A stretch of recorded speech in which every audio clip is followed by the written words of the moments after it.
Assalamu alaikum. Today's practical is about measurement of light and temperature. इसको आप लिखेंगे भी प्रैक्टिकल नोटबुक पर और इसको याद भी करेंगे। सो बेसिकली लाइट और टेम्परेचर दोनों ही बहुत इंपॉर्टेंट फैक्टर्स हैं। इकोलॉजिकली दोनों की बहुत ज़्यादा इंपॉर्टेंस है और ये दोनों इंटर रिलेटेड होते हैं। मीन्स ये दोनों एक दूसरे के साथ लिंक्ड हैं। एक का असर हमेशा दूसरे पे डायरेक्टली पड़ता है। इसके अलावा जितनी भी ऑर्गेनिजम्स हैं उनके मेटाबॉलिज्म रेट पे टेम्परेचर और लाइट का डायरेक्ट इफेक्ट होता है, क्योंकि टेम्परेचर और लाइट का बहुत ज़्यादा इम्पेक्ट होता है एंजाइम्स की फंक्शनिंग पे। जितनी भी बॉडी फंक्शनिंग है उनको एंजाइम्स कंट्रोल करते हैं और एंजाइम्स की प्रॉपर फंक्शनिंग के लिए ऑप्टिमम टेम्परेचर और लाइट का होना मस्ट है। तो इन दोनों के बारे में जो इन्फॉर्मेशन है वो बहुत ज़्यादा इम्पॉर्टेंट है और इनकी मेजरमेंट ठीक से होना बहुत सी प्रोसेसेस के लिए एक इसेंशियल चीज़ है। तो इस प्रैक्टिकल के अंदर जो अपरेटस या फिर जो केमिकल्स यूज़ होते हैं वो हैं थर्मोमीटर, लक्स मीटर और ग्रिफन इन्वायरमेंट कंपैरेटर। तो ये चीज़ें यूज़ करके इनकी मेजरमेंट की जा सकती है। सो सबसे पहले हम देखेंगे कि किस तरह से लाइट को मेजर किया जाता है। देन हम देखेंगे कि टेम्परेचर के बारे में स्टडीज़ क्या बताती हैं और एट दी एंड हम देखेंगे कि इस प्रैक्टिकल को करने के लिए कौन सी प्रिकॉशंस ज़रूरी हैं। लाइट की मेजरमेंट के लिए डायरेक्ट मेथड जो है अगर उसको यूज़ करें तो उसके लिए लक्स मीटर यूज़ होता है। इसके अलावा अगर लक्स मीटर से भी बेटर रीडिंग आप चाहते हैं तो उसके लिए ग्रिफन इन्वायरमेंट कंपैरेटर यूज़ किया जाता है।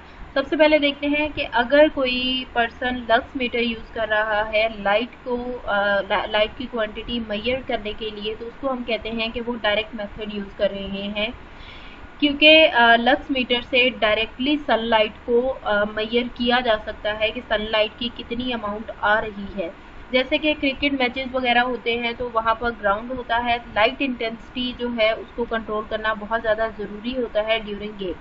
इसलिए जितने भी एम्पायर्स वगैरह होते हैं वो ग्राउंड के अंदर लाइट की इंटेंसिटी चेक करने के लिए लक्स मीटर को यूज़ करते हैं, जिससे पता चलता है कि लाइट की जो है वो क्वांटिटी कितनी है। इसकी प्रॉपर मेजरमेंट जो है वो लक्स मीटर कर देता है।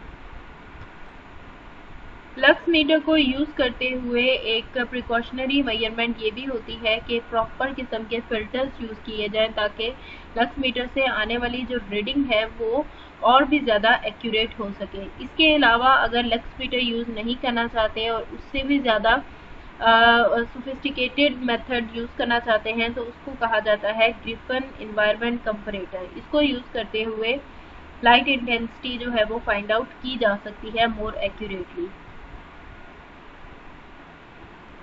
जिस तरह से लक्स मीटर क्रिकेट ग्राउंड्स वगैरह में यूज़ होता है, इन द सेम वे अगर वुडलैंड वगैरह है तो वहाँ पर लाइट की इंटेंसिटी को रिकॉर्ड करने के लिए जो है वो ग्रिफन इन्वायरमेंट कंपैरेटर यूज़ किया जाता है। वुडलैंड जहाँ पे ट्रीज़ वगैरह प्रेजेंट होते हैं, एक बहुत ज़्यादा खुला एरिया जिसके आसपास ट्रीज़ वगैरह प्रेजेंट होते हैं, तो वहाँ पर अगर लाइट इंटेंसिटी को रिकॉर्ड करना है तो उसके लिए ये मेथड यूज़ किया जा सकता है।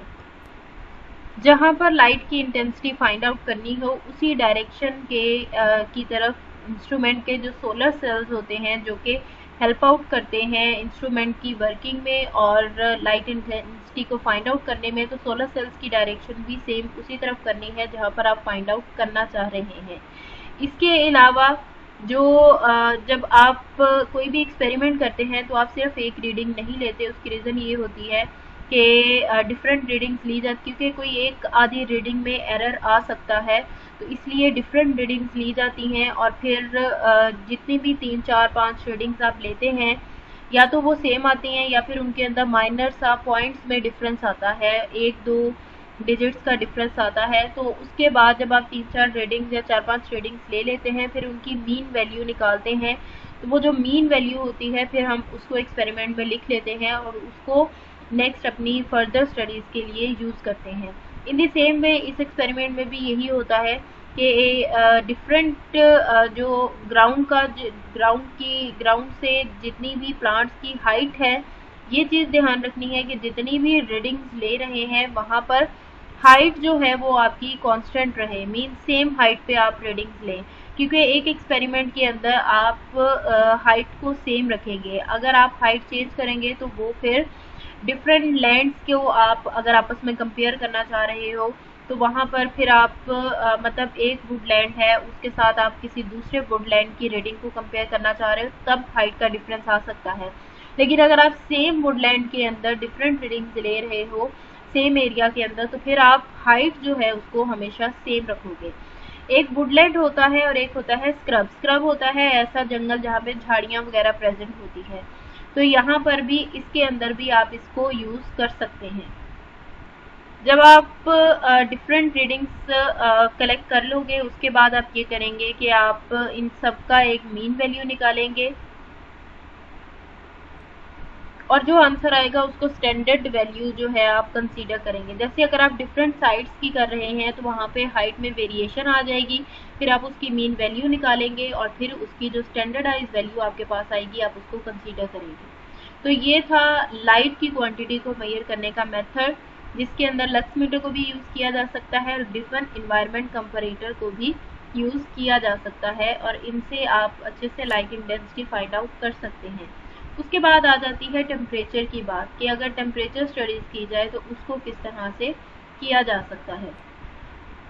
टेम्परेचर को फाइंड आउट करने का मेथड बहुत ज़्यादा सिंपल है, डायरेक्ट मेथड है कि आप थर्मोमीटर के साथ टेम्परेचर को मेजर कर लें, और जब आप टेम्परेचर को मेजर करें तो आपने उसको शेड के अंदर मेजर करना है, ऐसी जगह जहाँ पर डायरेक्ट लाइट ना पड़ रही हो। शेड के अंदर आप रहकर टेम्परेचर की रीडिंग को रिकॉर्ड करेंगे। इसके अलावा आप डिफरेंट प्लेसेस पे टेम्परेचर की रीडिंग जो है वो लेंगे और फिर एट द एंड सारी वैल्यूज़ का आप मीन निकाल कर एक स्टैंडर्ड वैल्यू जो है वो ऑब्टेन कर लेंगे।